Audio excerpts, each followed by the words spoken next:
Capítulo 11. Tercera parte. Después de un buen rato quitando trastos apareció debajo de todo, una prolongación en madera del cobertizo. Era como un avance rectangular de 1,5 metros de altura y 2 por 2 de anchura. Era un hueco. Rápidamente entraron de nuevo en el cobertizo y a la altura de donde estaba el avance retiraron la estantería. Estaba disimulada muy bien en su parte baja, ya que mediante unos raíles la citada estantería se movía de forma muy fácil. Estaba ingeniosamente montada para eso. Detrás un panel movible con una bisagra se conectaba con otro del suelo en un ángulo de 45 grados, para liberar un agujero con una escalera. El avance era el hueco de esa escalera. López, pide una ambulancia, rápido. Villanueva entró la primera en ese agujero bajando a continuación. Había un pequeño descansillo casi copia del de la casa y otra puerta cerrada con un cerrojo de candado. Una vez encontrada la llave del manojo anterior, el acceso a esa habitación del infierno se hizo evidente. Una bombilla en el centro de la sala alumbraba tenuemente aquel espacio. El suelo era de tierra y estaba húmeda, eso hacía que estuviera algo enfangada. Un niño atado a un poste con una cadena al cuello permanecía sentado totalmente traumatizado. Llevaba una venda en los ojos y se acurrucaba en una de las esquinas de aquella tenebrosa estancia. Era Raúl Vergara, llevaba allí en esas condiciones casi 2 meses. Era aterrador pensar siquiera lo que habría tenido que soportar ese niño en este tiempo. En el primer vistazo de Villanueva y por la experiencia que tenía, no parecía que hubiese abusado sexualmente de él. El chico estaba desorientado totalmente, ni siquiera era consciente de que ya estaba a salvo y que pronto vería a sus padres. Eric suspiró al saber que habían encontrado al niño. Una emoción indescriptible le invadió completamente. Los vellos de su nuca y antebrazos se erizaron esta vez por una felicidad embargadora. Todo lo que había pasado, por muy extraño o místico que fuera, había sido cierto. No podía explicar racionalmente lo que le había ocurrido en estos últimos días, pero el resultado no podía ser mejor. Pero la pregunta que se hacía en estos momentos era, ¿por qué él? ¿Por qué había tenido esta experiencia para salvar a los niños, al menos a uno en posesión de Rivas? ¿Por qué, si Villanueva no había dado esos datos, escuchó los otros? Esas preguntas le torturaban profundamente, porque significaba que esto aún no había acabado. Tenía que haber algo más, ¿pero qué? Después de un buen rato y la llegada de la ambulancia y todo el revuelo que se ocasionó con la noticia, Eric seguía allí sentado en una silla en medio de todo eso. Ya le habían curado la mano convenientemente, un par de puntos tan solo. Solo fue un rasguño, aunque algo escandaloso, eso sí, por la sangre emanada de ella. Villanueva requirió su presencia en aquel sótano infernal. Eric bajó hasta allí. ¿Era este el lugar que vio?, le preguntó. Se parece mucho, pero yo diría que no es la habitación que vi. Además, teniente, ¿cómo iba a saber lo del hueco falso debajo de toda aquella chatarra?, le explicó. Yo le puedo asegurar que estuve y vi lo que vi en el otro sótano, en el de su casa, insistió. Y además ese niño que ustedes han sacado no era el niño de antes. Y el hoyo debería estar aquí, o al menos evidencia de haberlo cavado, y no lo parece, ¿verdad? Villanueva no sabía qué contestar.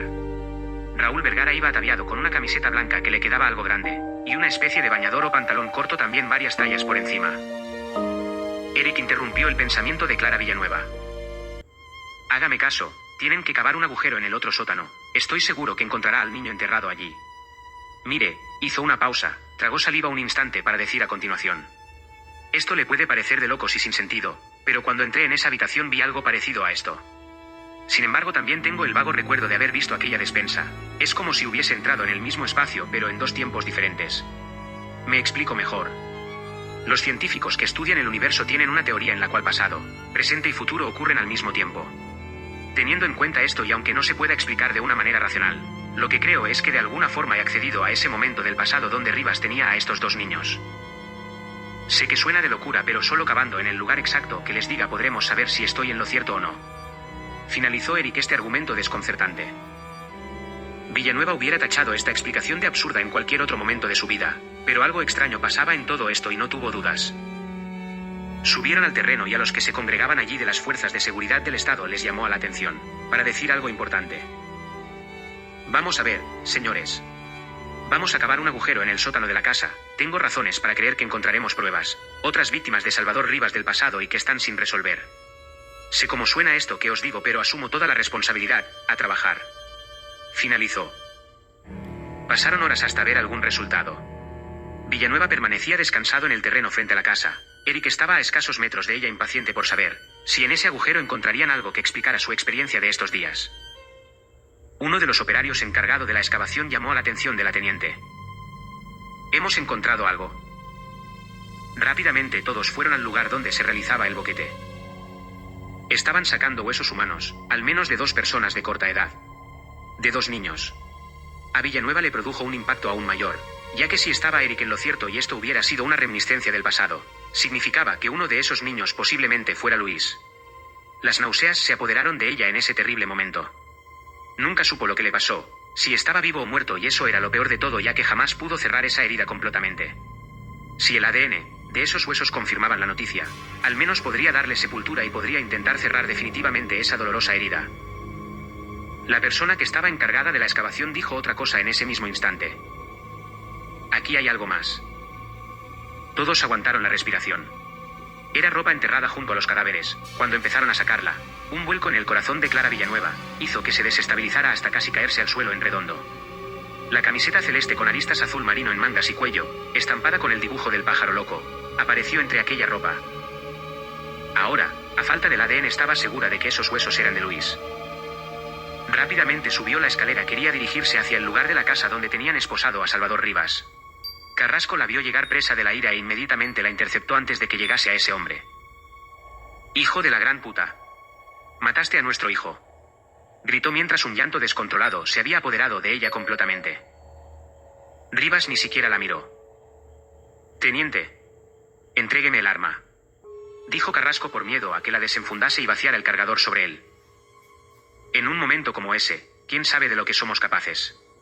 Una locura transitoria era suficiente para hacer algo de lo que luego nos arrepintiéramos. Tranquilo, Carrasco, este hijo de puta no merece morir de un tiro. Le calmó Villanueva. Váyase a la comandancia, yo me ocupo de todo, le indicó el compañero. Villanueva accedió a la recomendación, esta vez sí, del agente Carrasco, aprovechando para llevar a Eric hacia Verdiego. Este la siguió hasta introducirse en el vehículo. Siento mucho lo de su hijo. La animó. Gracias, Eric, yo siento no haberle hecho caso en todo esto. Se disculpó al mismo tiempo que emprendió la marcha saliendo de ese camino de arena. Era normal, teniente, yo estaba diciéndole cosas que solo veía yo y nada era racional. Ni siquiera supe explicar dónde vi ese muñeco vestido de buzo, pero estoy seguro que lo vi. Incluso tenía una iniciales impresa en la ropa.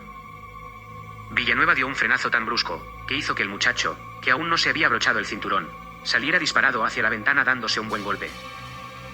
Lo siento. ¿Está bien? Sí, tranquila. ¿Qué ocurre? ¿Qué he dicho? Dijo envuelto en la mayor de las intrigas. ¿Qué iniciales eran esas? ¿Ese muñeco era un Madelman de buzo sin escafandra? ¿Madelman? No entiendo. Era un muñeco con ropa de buzo, pero es verdad, sin escafandra, y las iniciales, déjeme recordar. Hizo una breve pausa. Era LRV, si eso es. Cuando oyó lo que Eric estaba diciendo, arrancó de nuevo el patrón y aceleró de forma exagerada. ¿Qué hace, teniente?, dijo asustado. Villanueva no dijo nada, solo condujo al interior del pueblo, incluso entrando por calles peatonales hasta llegar a un lugar de su pasado. Se apearon del vehículo y le indicó que le siguiera hasta llegar a una vivienda concreta. ¿Qué significa esto, teniente? Aquí viví yo hace mucho tiempo, le respondió. Eric no entendía nada. Entraron a ella, no había apenas muebles, los pocos que quedaban estaban tapados con sábanas. Esa vivienda estaba abandonada hace mucho. Espere aquí un momento, le pidió mientras ella se introdujo en una de las habitaciones siguiendo un pequeño pasillo. Eric aguardaba en el salón cuando un minuto más tarde llegó de nuevo hasta él. Llevaba en una de sus manos un Madelman de buzo sin escafandra. Mire, Eric, este muñeco era el juguete inseparable de Luis. El día que desapareció se quedó tirado en el suelo en el lugar exacto donde minutos antes había estado jugando. Le pusimos unas iniciales como era costumbre en esa época, LRV. Luis Rivas Villanueva. Es imposible que haya visto este muñeco, lleva en esta casa 25 años. Ese era el muñeco, estoy seguro. No sé, quizás Rivas lo cogió, llevó al niño a esa casa de pequeño y vi un recuerdo de eso. Se explicó. Jamás fuimos a ese lugar, la primera vez que he entrado en esa finca ha sido hoy. Por supuesto, Luis tampoco lo hizo. De eso estoy segura, así que no puede ser un recuerdo. No sé qué decirle, teniente, ¿me lo deja? Villanueva se lo acercó. Era este mismo, sé que lo vi. En ese mismo instante se quedó como en trance, estaba paralizado con la mirada perdida en el infinito. Villanueva se asustó. ¿Le pasa algo? Eric no contestó, siguió en ese estado catatónico algunos segundos más y de pronto volvió en sí. Este muñeco era mío. Espetó dando un paso hacia adelante para no desestabilizarse por el shock, estuvo a punto de caerse. He tenido un recuerdo mío, de esa época. Los tenía bloqueado por algo terrible que pasó en mi infancia. Era mío. No salía de su asombro. Estaba jugando con él, era como si estuviera en el suelo mirando hacia arriba y el muñeco lo hacía saltar de planeta en planeta, no sé, algo así. Villanueva se quedó totalmente estupefacta al oírle. Acto seguido le dijo: venga aquí, sígame. Le llevó hacia el lugar donde estaba guardado el Madelman, y entonces dijo: esta era la habitación de Luis, está tal como estaba en 1997. Acuéstese en la cama, por favor. Pidió. ¿Cómo dice? No entendió cuáles eran sus intenciones hasta que lo hizo. Cuando miró arriba, una serie de pósters pegados en el techo de los distintos planetas configuraban todo el sistema solar. Eric hizo con el muñeco exactamente lo mismo de su recuerdo. Luis era él. Ahora lo sabía, y Villanueva tampoco sabía cómo reaccionar a este giro espectacular, que había dado todo en tan solo un segundo. De creerle muerto a tenerlo delante. No tuvo más remedio que sentarse. Eso significa, teniente, que usted es mí, no terminó de decirlo.